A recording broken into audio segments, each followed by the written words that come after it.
Okay. All right. By the power invested in me, I will get this video done.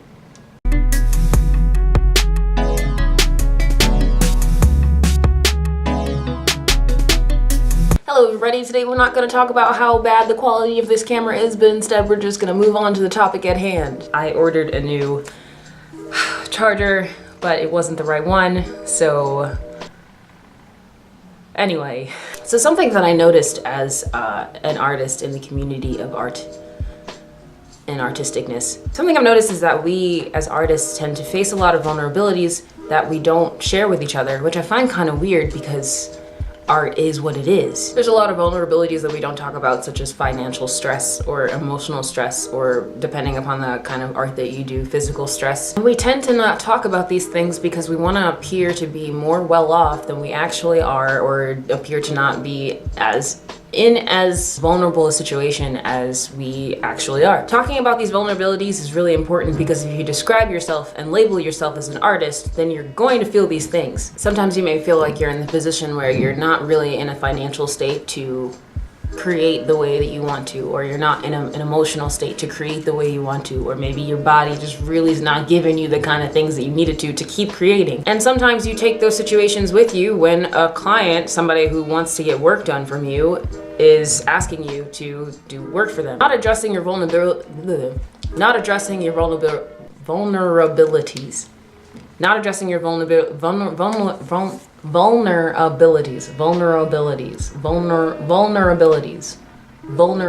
your vulnerabilities does not make that process any easier. It actually makes it a little harder. That's not to say you should guilt trip your clients into giving you a break on a deadline just because you're being lazy. Allowing yourself to be vulnerable and transparent with your clients opens up the floor for honest conversation. So if you need an extension on a deadline, that means being comfortable enough to go to your client and say, hey, I almost just shoved my head through a wall. Is it okay if we have a however long extension on this deadline because I'm just not my best right now? And that's all you can do, is just be honest. And it's up to the person, the client, to take that information and either work with you or move on, but they're gonna have a really hard time with finding an artist to work with that doesn't want to shove their head through the wall. I'm 64% always ready to vandalize any piece of property with my head at any given moment, just from being an artist. You're not alone, I promise. The other day I had a client ghost me on a payment, and you know, that kind of thing happens from time to time. It's not really anything unheard of. In an ideal, perfect world, we do not rely on other people to supply us with our month-to-month, week-to-week, day-to-day needs, but instead we have a savings in which we have a thing called a cushion to fall back on if we don't get the payment that we need. But this isn't an ideal world. This is Earth, okay? And on Earth,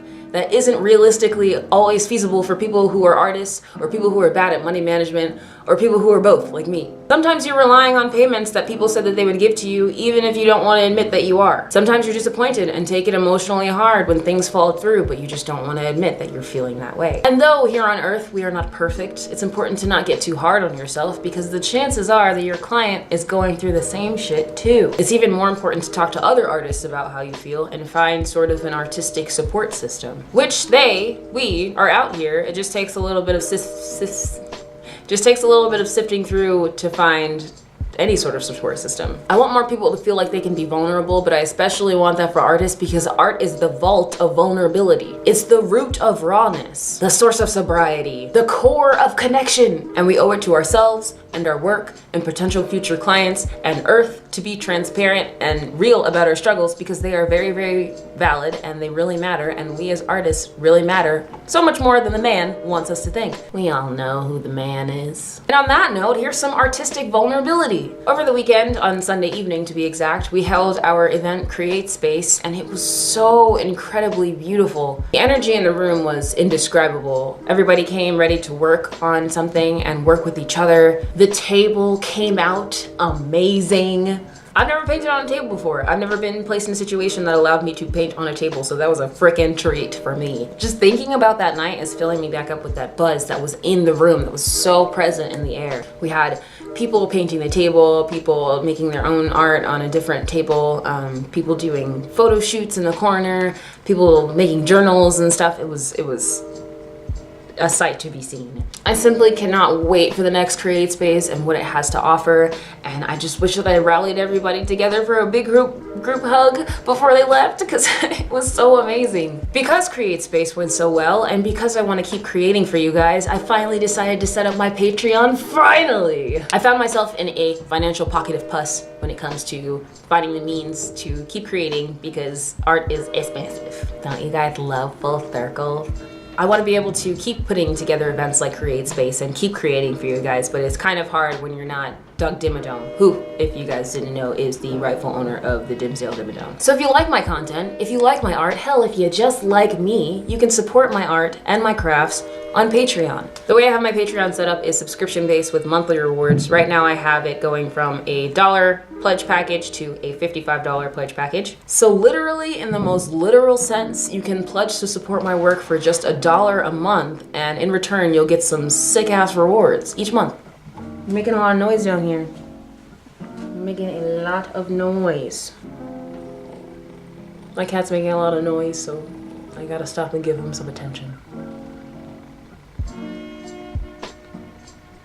In light of launching my Patreon, I decided that people who subscribe to my work, even for just $1, should get something that nobody else is getting, because you're special and you should be treated that way. When you subscribe to the $1 pledge package, you'll receive access to my new project called Kitty Comics, featuring our cats, Teague and Celeste, but in the comic they're just called T and Seely. You'll get to view a new one each month, and that's not going to be anywhere but on Patreon, so I don't know about you, but I literally LMAO'd when I first made this. In addition to that, for just $1, you'll get to see weekly videos that no one else gets to see. They will be very safe for work, so please don't subscribe under any other assumption, because I don't have time for that. They'll probably be me teaching you something or exploring topics that are best for someone who's, I don't know, you know.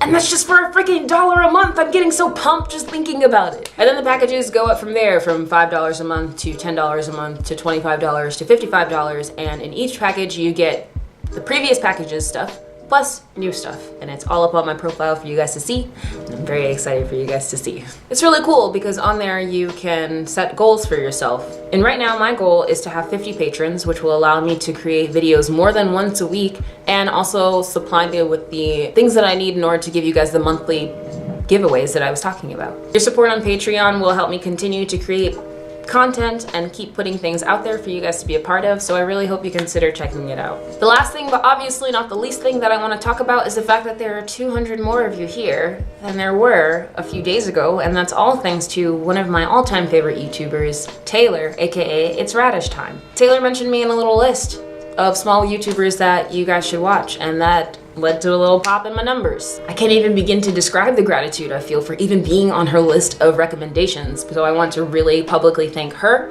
and I want to thank you newcomers for finally coming over to the dark side. I'm a little different than I used to be, so I was thinking about doing a Q&A video for anybody who wants to know anything about me, if you care, so that might be in the next video. If you guys decide that you do want to have any questions answered, then you can leave them in the comments and I will take up all your questions and make them into a video, and if I get enough questions then I'll post that video next week and it'll be awesome. As always, thank you for watching. Feel free to subscribe. Find me on my other social media. Let's connect. Let's talk about the vulnerabilities of being an artist, because there are so many. I'll see you guys later. Bye.